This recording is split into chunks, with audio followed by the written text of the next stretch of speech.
Tema nuevo, diferenciabilidad. Les presento una miscelánea de 5 ejercicios que tiene que ver con prácticas para obtener derivadas parciales con respecto a cada una de las variables de nuestra función escalar. Comencemos. Tengo esa función, quiero demostrar esa igualdad. Si se dan cuenta, aquí simplemente queremos calcular las parciales con respecto a x y y. ¿Quién es el primero? El primero, si se dan cuenta, usamos regla de la cadena y en este caso el papel que juega y es de constante. Entonces, al derivar x y, simplemente nos queda, con respecto a x obviamente nos queda y. Análogamente con el otro, nos quedaría ahora que la constante es x y obtenemos eso.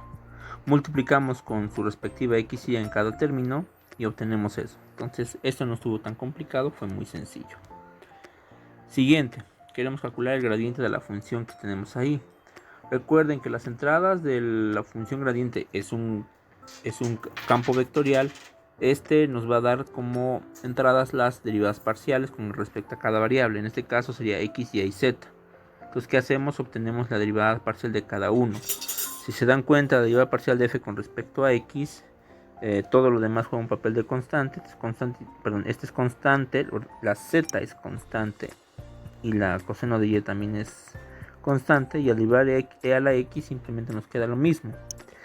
Con respecto a y, pues en este caso es derivar simplemente coseno de y, que esto es menos seno de y, y la derivada con respecto a z, pues es derivar z cuadrada, ¿no? Y queda eso. Número 3. Tenemos la siguiente función dada con esta regla de correspondencia. Analizar la continuidad, existencia de derivadas parciales y diferenciabilidad. Ojo, aquí le están pidiendo de manera general, no les está pidiendo que den alguna cosa en particular. Tengan mucho cuidado porque en varios ejercicios que se les ha estado dando, muchos de ustedes se van con la finta de que solamente lo hacen de manera particular para un cierto punto. Pero no, aquí pide que sea el análisis general. Bueno, empezando con eso, tenemos que si x y y es distinto de 0, todo es claro, ¿no? Ya habíamos visto que el cociente de continuos es continuas y como está bien definido, pues se puede hacer. La existencia de derivadas parciales también lo va a hacer. Y la diferenciabilidad también. El tema de que el cociente de diferenciable es diferenciable lo van a ver más adelante. Pero nos adelantamos para su uso. Ahora, vamos a ver que f no es continua. ¿Por qué f no es continua en el 0? Nos gustaría que todas las trayectorias que se acercan al origen nos dé como resultado el 0. Pero fíjense, hay una en particular que es la identidad que no sucede con eso, nos da un medio.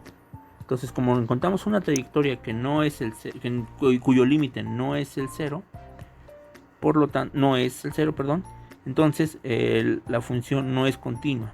Entonces, si no es continua en el origen, por lo tanto, no es diferenciable en el origen tampoco. Aquí ya tenemos dos cosas, que no es continua en el origen y tampoco es diferenciable en el origen. Eso ya nos ayudó bastante porque si no, imagínense, tendríamos que usar la definición diferenciable en el punto y hacer todas las cuentas correspondientes. Aquí hubo una gran ventaja, ¿no? Que no sea continua en el origen nos facilita que la función no sea diferenciable. Algo interesante es ver que si realmente tenemos que ver qué pasa si no es diferenciable. Entonces nos quiere decir que no existen las derivadas parciales, o si existieran nos dirían que no son continuas en el origen, porque estamos viendo el origen. Bueno, antes de continuar vamos a hacer unos cálculos para uso a futuro. Hacemos los cálculos correspondientes, ustedes ya lo ven a detalle. Y vamos a ver qué pasa para el origen.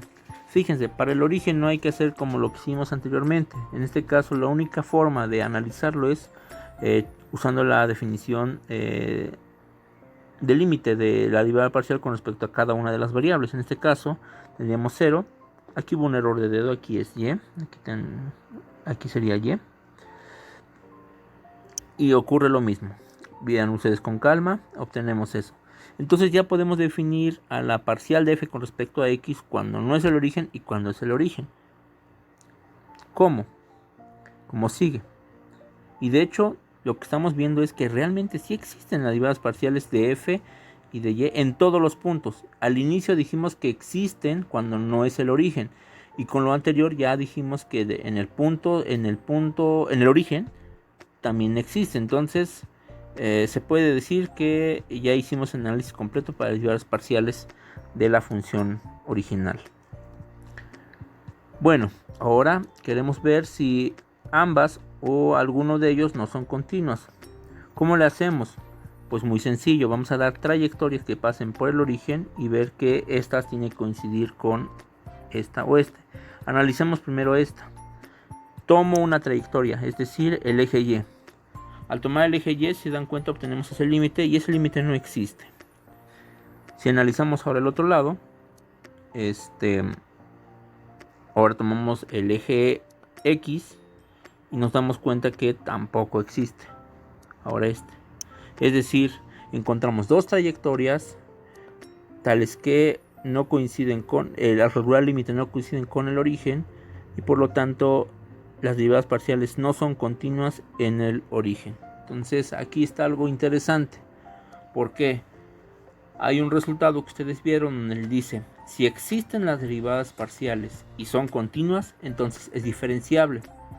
¿Cómo sería la contrapuesta de esto? Entonces dice: si no es diferenciable, entonces, ¿cómo diría la contrapuesta? Diría: existen las derivadas parciales y no son continuas, o no existen las derivadas parciales. Un poco medio enredoso, pero eso es lo que podría pasar. Bueno,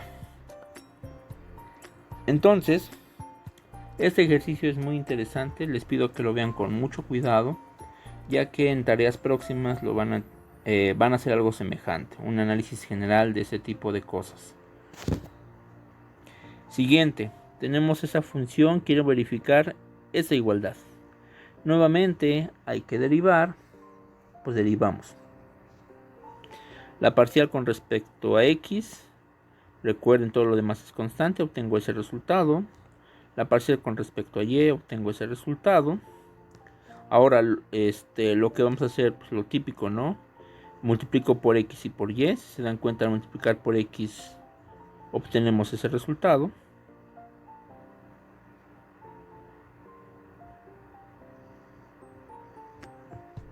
Vean ustedes con calma.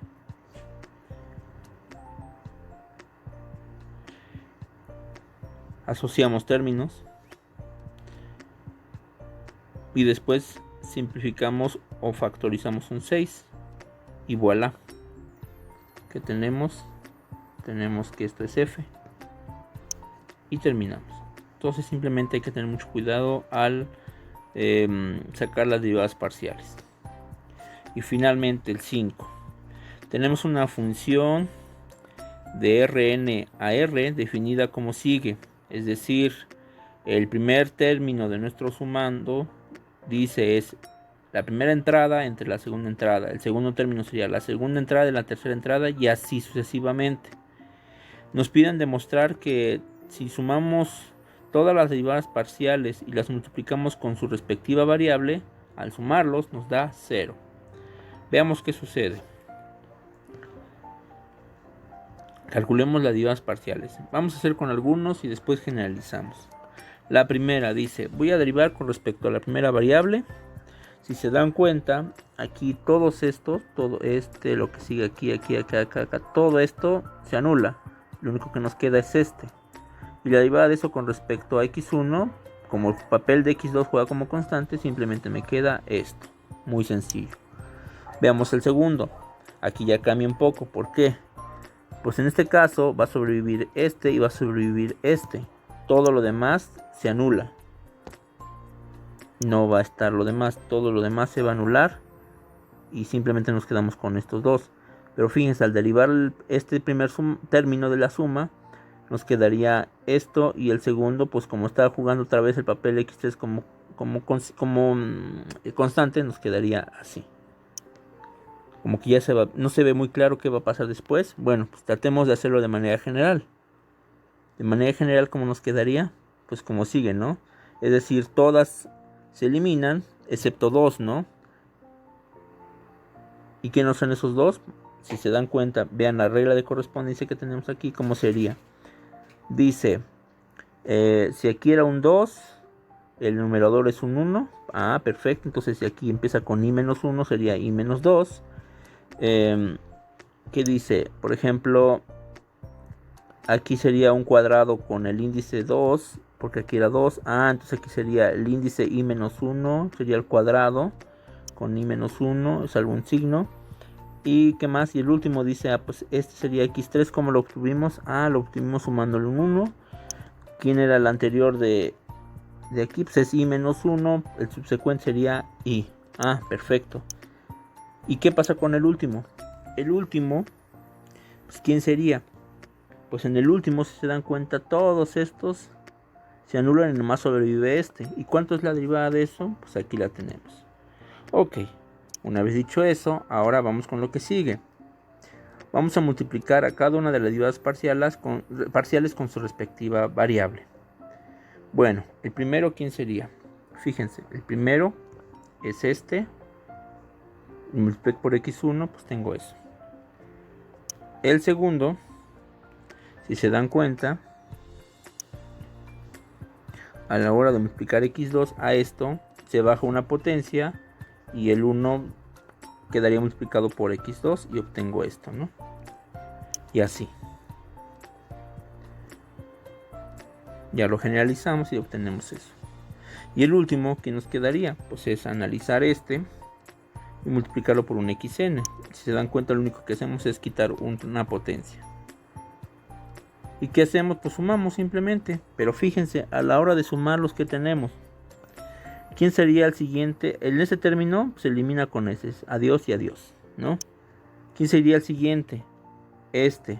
¿Cuál sería el que sigue? Pues sería su negativo, porque aquí si cambiamos el i en vez de la que le corresponde, en este caso sería 4, tendríamos su negativo de esto y así con cada uno de los que van apareciendo.